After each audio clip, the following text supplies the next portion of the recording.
There's somebody at Well, risk we Dr. didn't Katz, know let me about. underscore your point about herd immunity. I'd like you to elaborate on that briefly. Exactly what is herd immunity? It's in your article from 5 weeks ago, Yeah. too. And why is that very, very important for a society? What is that all about? Well, one of the things we're hearing about in the news now, Mark, is Singapore did so well, but now they're starting to have a resurgence in cases, or South Korea the same. Yeah, that's what'll happen. If you lock everybody away from everybody else, kind of wait until things get better and then let everybody out into the world, the virus is still out there. We don't have antibodies. We'll just get it later. I mean, if all you do is flatten the curve, you don't prevent deaths or severe cases. You just change the dates. We don't want to do that. So how do you prevent that? You really only have two options. One is a vaccine. Well, scientists are doing the best they can, but it's many months away. And the other is herd immunity. Herd immunity is when people who are prone to the milder versions of this infection get it, get over it, make antibodies, and are immune. So let's say I do that, and let's say you don't. Well, I represent a roadblock on your behalf when it comes to coronavirus, because if I have antibodies, I can't get it, I can't give it to you, and so it doesn't matter whether you're vulnerable. You and I shake hands, you don't get it from me. When enough of us have made antibodies at the population level, there are enough dead ends that the virus just can't get through the population. It finds it harder to get to a host where it can survive, and it dies out. That's herd immunity. The numbers of us that need to have antibodies vary with the properties of a given contagion, and we're learning what the properties of this particular contagion are. That also needs to come from data. But it looks to me like that is the best way to get to a place where grandparents can once again hug their grandchildren. And, I have 80-year-old parents. My mother doesn't want to get coronavirus and die. She also doesn't want to die of something else before ever again being able to hug her grandchildren, because she's still waiting for a vaccine. Herd immunity gives us a much more proximal way to get back to life in the world as we knew it.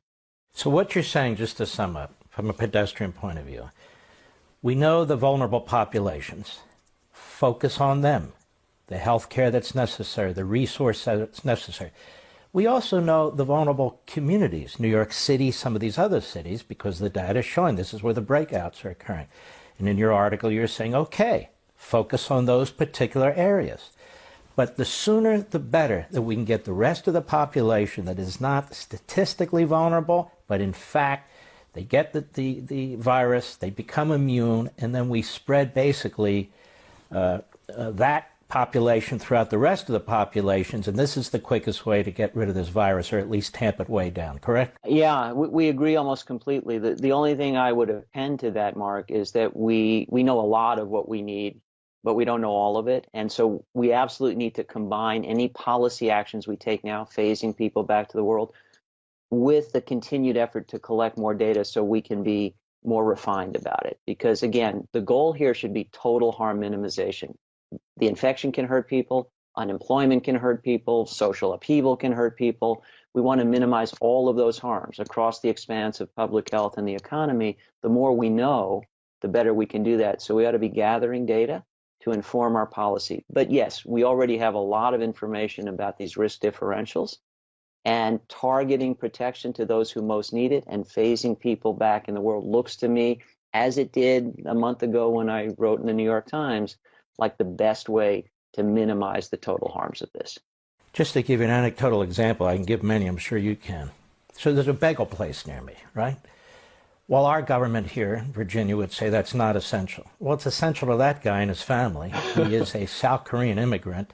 And let me tell you how he does business. He has a table in front of his door. You come up to the table. He'd never go inside the store. You yell out what you want.